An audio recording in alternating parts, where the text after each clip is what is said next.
Hello everybody, welcome back to yet another video in my ongoing series, Slop or Give It a Shot. So, let's get right into this and see what game we're going to be playing. Never even heard of that. Nor have I even seen it in my doom scrolls of Game Pass catalogs. So, this right here is exactly the reason why I wanted to do this series. Because there are so many games like this probably, hopefully, that I've never even heard of or seen. And who knows, it might be actually really good. So let's get right into it and see if it is a slop or give it a shot.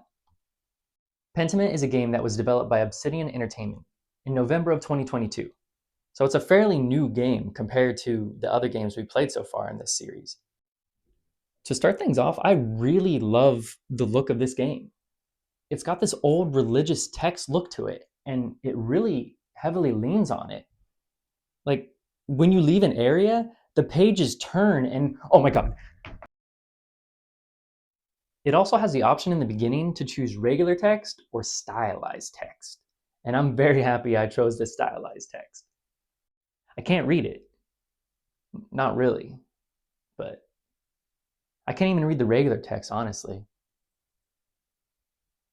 I should fix that. But that visualized text, it was just tickling something inside my brain and I loved it. Like reading this, I had to read it in that old English accent out loud and in my head when I was playing it. And just, chef's kiss. It just, old English accents you gotta love. The game puts you in the shoes of Andreas, an artist who's working as an illuminator for the church. As you progress through the game, you're able to choose your response to people. And not only that, you're able to choose your past, like what you studied back in school. And when I got to that first choice where it said they will remember that, I had a little sinking feeling in my stomach because I had that feeling of, oh no, this game's gonna have consequences. I started the game off with a lot of the funny options and then realized that, they have consequences possibly, but I stuck with it. For example, I would always take the option to flirt or talk about my looks. And I would even do it to the random villagers and even the sisters, uh, the sisters at the church, not my actual sisters. Guys, come on, get your mind out of the gutter. I'm honestly, I'm going to hell. So, in the game, it introduces you to a lot of people, and I'm not going to remember any of them, honestly. Like they're probably important, but I didn't remember any of them. There is one guy, Big George. The only reason why I remember him is because he reminds me a lot of somebody I personally know, and I just thought it was really funny. Um, he has two ladies that he wanted me to say hi to. Like he was like, "Hey, did you say hi to the ladies?" And I was thinking he was talking about these other two ladies I was just talking to in the house, but no, it turned out he was asking if I said hi to his chickens. So yeah, I didn't. I didn't even know where they were, but yeah, you go, Big George. There's also Guy. Uh, Not this guy, but Guy. His name is actually Guy. And there's only one other guy I know, and Hey, everybody! Life treating you good? that's all I could think of when I was speaking to him.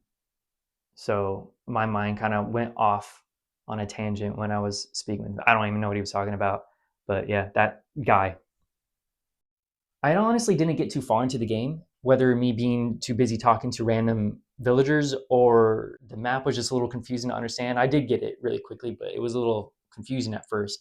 It's a two-dimensional game, but the map is a three-dimensional flat surface, so it was like a little confusing to wrap my head around for the second. But there's also the fact that I'm a bad reader, but I'm using those other two reasons for possibly making it so I didn't get too far in the game, but it is definitely mostly because I'm a slow reader. Yeah, it's that. And speaking of reading, this is 100% a text-based game. So there's a lot of reading in it. And even with that aspect, like I really enjoyed it. It was fun. And I really liked the idea that as was being written down of what was being said, occasionally there'd be a scribble where they would erase. And it really sold home the fact that you are reading a book that is actually being written in the moment. And I think it's being written by Andreas, but that's just my assumption from the beginning. But who knows? We'll find out possibly later in the game. So, overall, what do I think of this game? Is it a slop or give it a shot? I really enjoyed it, but I can see people not liking it because of the visuals and the fact that it is 100% a text-driven game. You have to read so much, and people's attention spans are. But for me, I am going to give this one a give it a shot.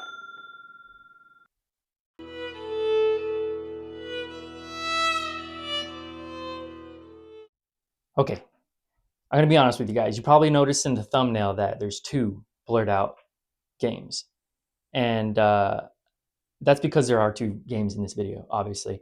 But the reason why there's two games in this is because the first game that got chosen in the surprise me feature button, it was a game that I thought was stupid and a game that I was dreading on playing.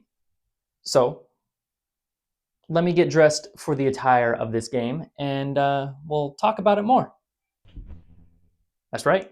We're playing Madden 2026. I don't play sports games. I don't like sports really. I don't watch them. I don't play them. So you're probably wondering why I even have this. That's because back in 2018, I was forced, yes, forced, not willingly, I was forced into a fantasy league. And I had no idea what I was doing. And I kept calling the players characters. And I surprisingly won. So I got a trophy with a burrito on top of it. And I got this jersey as well. But let's get into the game. Uh, let's talk about that. I have no idea what I'm looking at. I'm just clicking away, agreeing to terms and services and all that stuff. For all I know, I probably contracted my like firstborn child to be like put into the football draft or something. I have no idea. But eventually, I did find a quick play option, so I chose that, and I got into a game, and I chose the Rams because I once again in the fantasy league I was told to choose a favorite team, and I just chose the LA Rams because it was the closest team to me. And then I didn't want to choose the Raiders because back then they were the LA Raiders. I didn't want to choose them because my friend, it was his favorite team, and I wanted to butt heads with him. Yeah, and finally got into the game. Uh, I have no idea what I'm looking at. I don't know what any of these plays mean. Um, so I just click them and hopefully I do good. Um, yeah, I'm so lost.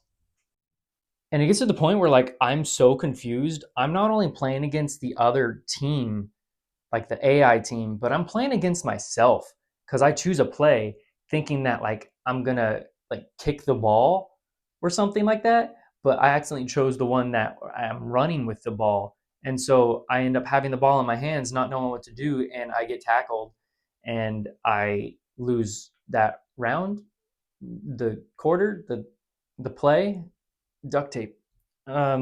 Yeah, so I'm lost.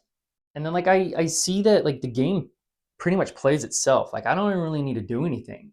And I just got to choose the play and hopefully it's the good play. So is this game mostly for like you just watching? I don't know. Like I may appear like I know absolutely nothing what's going on, but like I know that's a good play. Like I know that's good. But for every good thing that happens, there's like three times the amount of bad things that happen where I completely fumbled because I had the ball, like my controlled character, and I didn't know what I was doing. Like and then at one point, I think I killed one of my guys. I don't think that's good. Let's let's rewind that in slow mo. Yeah, that's not supposed to happen. That's not good. That's yeah, that's not good. Walk it off, buddy. And then I did finally start understanding the game, but that wasn't until like the fourth quarter. So the game was pretty much already over by the time I was somewhat understanding it. And the games are like an hour long each. So my time was almost up. But it was fun. I enjoyed it. But I'm surprised I won. I think I chose easy. To the game's benefit, me coming into this game completely blind, not knowing anything about the sport, not knowing anything about the game, by the time the fourth quarter came around, I actually did kind of understand it a little bit, and it was making a little more sense. So with more time and another game, I could see myself kind of understanding a lot more and getting into this. And I can see why people enjoy these games, because it's like you have your own very private broadcast of your very own sports game.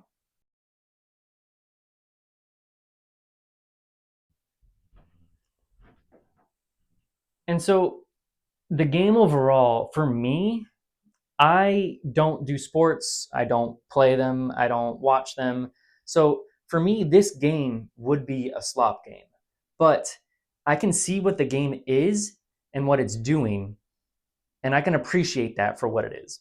So I'm not going to call this a slop. I'm actually going to call it a give it a shot if you like sports. But at the same time, if you like sports, you've already played these sports games before. So like if you are someone like me and you don't know anything about sports and you don't care to play sports, uh, then it is most likely a slop. But I'm not going to call it a slop. This one is a give it a shot because it actually is a good game, but it's just not for me. And with that, I really guys hope you enjoyed this two-part video. Let me know in the comments down below if you like these two-part videos and you want to see more of them, or if you want me to go back to the regular one video is one game. And that's going to wrap this video up. I hope you guys enjoyed it. And if you did, hit that like button. And if you want to see more videos like this in the future, hit that subscribe button as well. And if there's any games on Game Pass that you want to see me play and I haven't yet, let me know in the comments down below. And maybe we can play that one rather than doing the surprise feature button. Until next time, I'll see you guys. Bye-bye.